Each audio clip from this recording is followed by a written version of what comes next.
ก็อยากจะบอกว่าของ CPF นะคือถ้ารวมของธุรกิจที่เราไปลงทุนที่14ประเทศนะครับไก่เราก็เบอร์ 2ของโลกนะไก่ของเราอ่ะเบอร์ 2ของโลกนะครับซึ่ง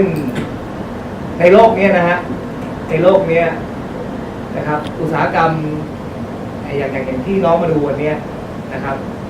ผมถือว่าเป็นระดับโลกได้เลยถ้าน้องไปดูโรงงานในต่างประเทศนะครับในโรงงานอาหารนะถ้าโรงงานทั่วไปก็อาจจะดีกว่าเราแต่ถ้าไปโรงชำแหละไก่เนี่ยนะครับรวมถึงโรงอาหารแปรรูปเนี่ยนะครับที่นี่เป็นเวิร์คคลาสเลยนะครับเพราะว่าเราคนไทยเราเด็กดีนะฮะเด็กดีความหมายของเด็กดีคือว่าลูกค้ามาคอมเมนต์เราเพราะลูกค้าเขาอยากได้ของดีนะในสิ่งที่ลูกค้าคอมเมนต์เนี่ยเราก็ทำตามลูกค้าทุกอย่างนะในขณะเดียวกันเนี่ยถ้าเรากลับไปดูที่ประเทศเขาเองนะสิ่งที่เข้ามาคอมเมนต์เราบางเรื่องบางราวเขาไม่ทำให้ซ้ำนะครับอาจจะเหตุผลเนื่องจากสิ่งแวดล้อมเหตุผลเนื่องจากอุณหภูมิข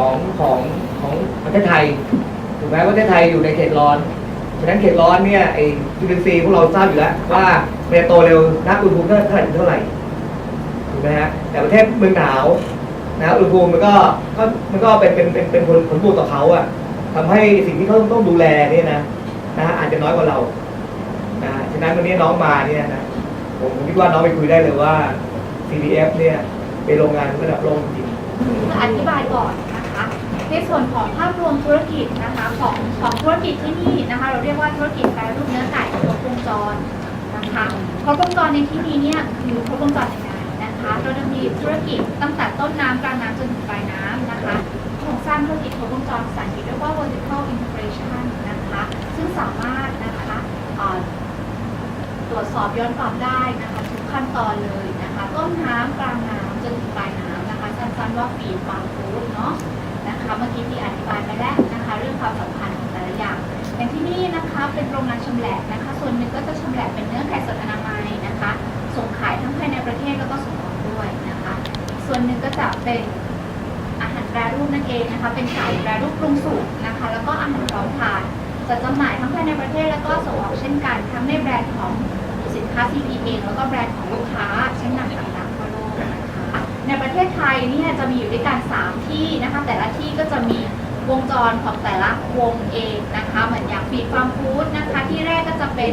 ที่กรุงเทพมหานครมีอยู่2โรงงานนะคะมีที่บางนาแล้วก็มีนบุรีนะคะส่วนที่นี่ค่ะสระบุรีนะคะก่อตั้งเมื่อปี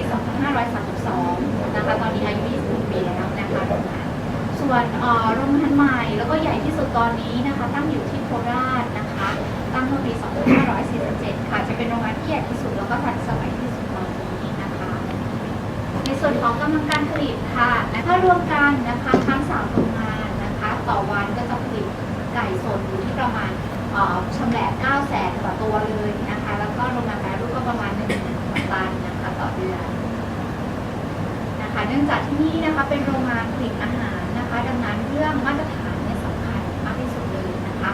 ของเราเนี่ยไม่เพียงแต่ขายในประเทศเนาะยังส่งออกด้วยนะคะดังนั้นเรื่องมาตรฐานเนี่ยจะต้องควบคุมทั้งภายในประเทศแล้วก็เป็นทั้งระบบสากลด้วยนะคะ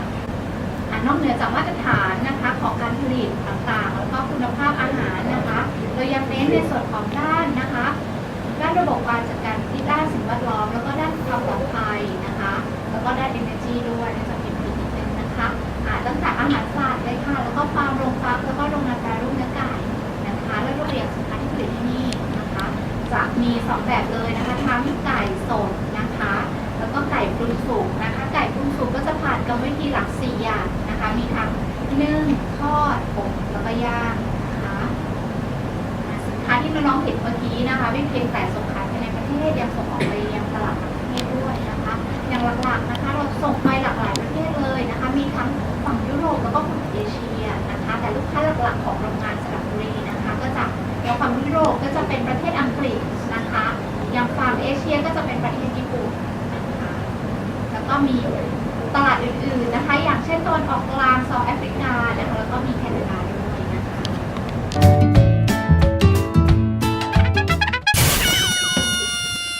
เรามาเริ่มต้นเรื่องของเรากันเลยดีกว่าค่ะ เจ้าผลิตภัณฑ์ไก่แปรรูปที่เราทานกันเนี่ยเริ่มต้นมาจากลูกไก่ตัวเล็กๆที่ฟักตัวออกมาจากไข่ใบเหลืองๆและเพราะถูกเลี้ยงดูอย่างดีจากเกษตรกรในพื้นที่ที่ทำสัญญากับ CPF สระบุรีจึงทำให้น้องลูกไก่ทุกตัวมีสุขภาพที่แข็งแรงและอารมณ์ดีน้องเขายังอยู่ดีกินดีในระบบฟาร์มประเภทปิดอีกนะคะซึ่งแน่นอนว่าปลอดภัยไร้โรคพอน้องเขาอายุได้ประมาณ45วันน้องไก่ไม่ใช่สิพี่ไก่เขาก็จะถูกส่งตัวขึ้นรถไปเยี่ยมชมสถานสุดท้ายของปลายชีวิตที่โรงเชือดไก่ CPF สระบุรีด้วยความใส่ใจทุกขั้นตอนการดำเนินการน้องไก่จึงกินดีอยู่ดีและตายอย่างสงบค่ะเพราะการเชือดนั้นถูกดำเนินการด้วยพิธีกรรมตามหลักศาสนาอิสลามซึ่งมั่นใจได้100%เลยค่ะว่าไก่แปรรูปของ CPF สระบุรีเนี้ยเป็นฮาลาลแน่นอนไก่ที่ถูกเชือดแล้วจะถูกนำไปแช่น้ำที่อุณหภูมิต่ำกว่า4องศาค่ะและหลังจากนั้นชิ้นส่วนไก่สดทั้งหลายจะถูกคัดขนาดอย่างได้มาตรฐานเนื้อไก่นอกเหนือจากการขายสดจะถูกนำมาปรุงสุกค่ะโดยไปทอดอบนึ่งแล้วแต่ชนิดของผลิตภัณฑ์เลยค่ะต่อด้วยการตรวจสอบแบบสุ่มเพิ่มความมั่นใจถึงความสะอาดไก่แปรรูปอาทิชิคฟริงเกอร์เนี่ยก็จะถูกผลิตอย่างมีมาตรฐานและมีประสิทธิภาพถูกจัดเก็บอย่างดีในห้องเย็นรักษาอุณหภูมิประมาณ-20 องศาค่ะจากนั้นขนเครื่องรถเย็นไปส่งตามร้านสะดวกซื้อ 7-Eleven สาขาต่างๆจึงครบครันทั้งคุณภาพและรสชาติอย่างแน่นอนค่ะ Next ว่าเรามาโฟกัสกันที่ cold storage กันเลยดีกว่าค่ะในส่วนของห้องเย็นหรือ cold storage นั้นมีความสำคัญมากเลยนะคะเพื่อนๆเพราะจะเป็นที่เก็บถนอมสินค้ารอส่งขายต่อไปนะคะซึ่งห้องเย็นเนี้ยก็จะมีอุณหภูมิอยู่ที่ประมาณ-20ถึง-25องศาเซลเซียสเพื่อที่จะได้รักษาสินค้าให้อยู่ในระดับอุณหภูมิที่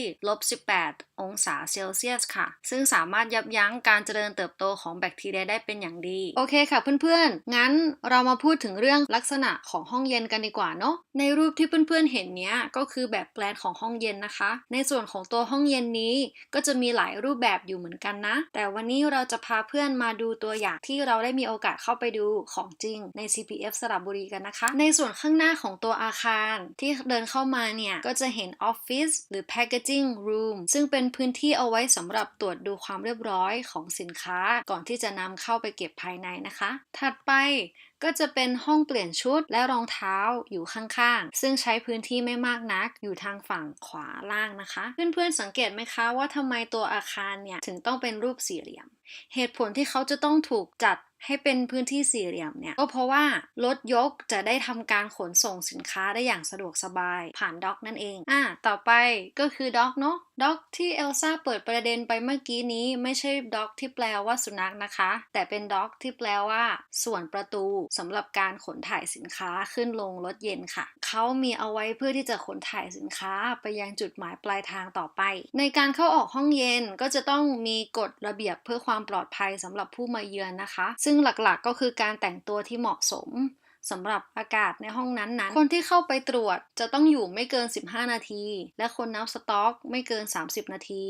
แล้วหลังจากที่เอลซ่าอธิบายเพื่อนๆเกี่ยวกับลักษณะของห้องเย็นแล้วเนาะเราก็มาเจาะลึกที่ลักษณะของการจัดเก็บเลยดีกว่าค่ะในส่วนของลักษณะการจัดเก็บก็จะเป็นรูปแผนผังที่เพื่อนๆเห็นในรูปภาพนี้นะคะซึ่งตัวอย่างเลเยอร์ที่เพื่อนๆเห็นในรูปภาพนี้ก็เป็นหนึ่งในตัวอย่างของคลังสินค้าของ CPF เขานะคะในตัวเลเยอร์นี้ก็จะมีแถวเชลฟ์อยู่ทั้งหมด21แถวจะเห็นได้ว่าแถวที่19ถึง21จะเป็นฟิกซ์แลกหรือชั้นที่ไม่สามารถเคลื่อนย้ายได้และในส่วนของแถวที่1ถึง18ก็จะเรียกว่าโมบายแลกหรือแปลตามตัวว่าแหลกที่สามารถเคลื่อนย้ายได้อย่างอิสระด้วยระบบคอมพิวเตอร์ค่ะสีสันที่เพื่อนๆได้เห็นกันเนี้ยตัวบ่งบอกว่าแถวแต่ละแถวมีการเรียงสินค้าเป็นขนาดใดบ้างรวมไปถึงบอกถึงจำนวนชั้นของการวางเทิร์นสินค้าด้วยนะคะยกตัวอย่างเช่นตัวสินค้าที่มีขนาดเล็กอาจจะไม่สามารถเทิร์นได้มากนักถ้าเทียบกับสินค้าที่มีขนาดใหญ่นะคะ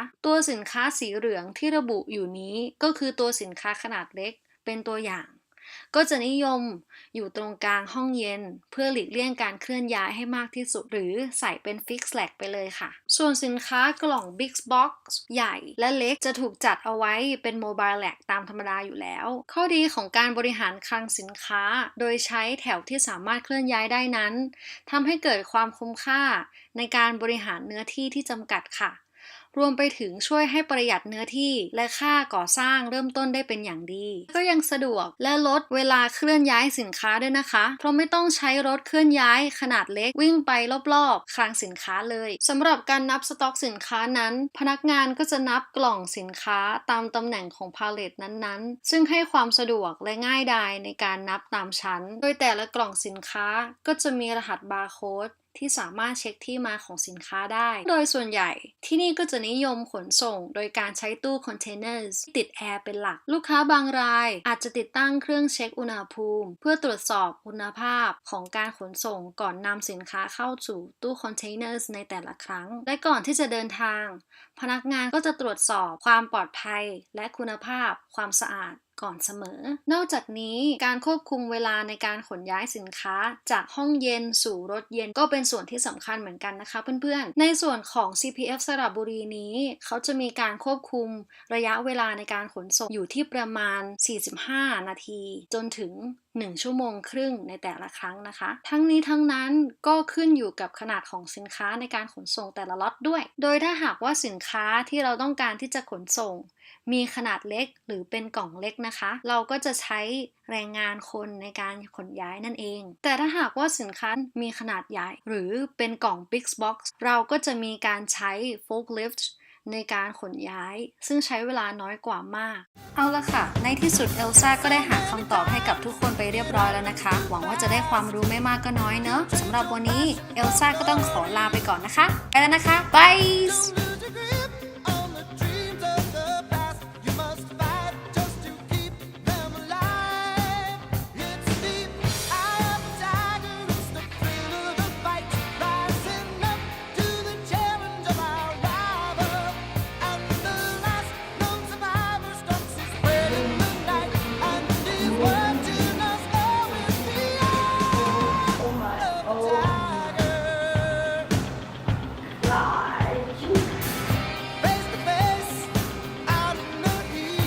What? Started at high school now. I never danced like high school. I don't got Britney Spears. I don't like high school now.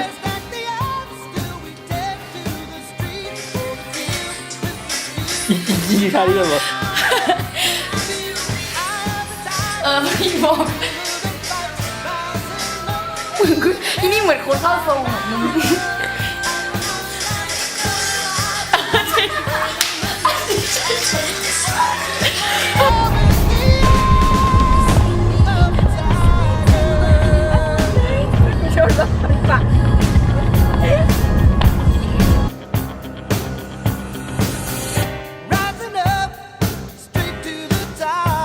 ถ้าไม่ชนะ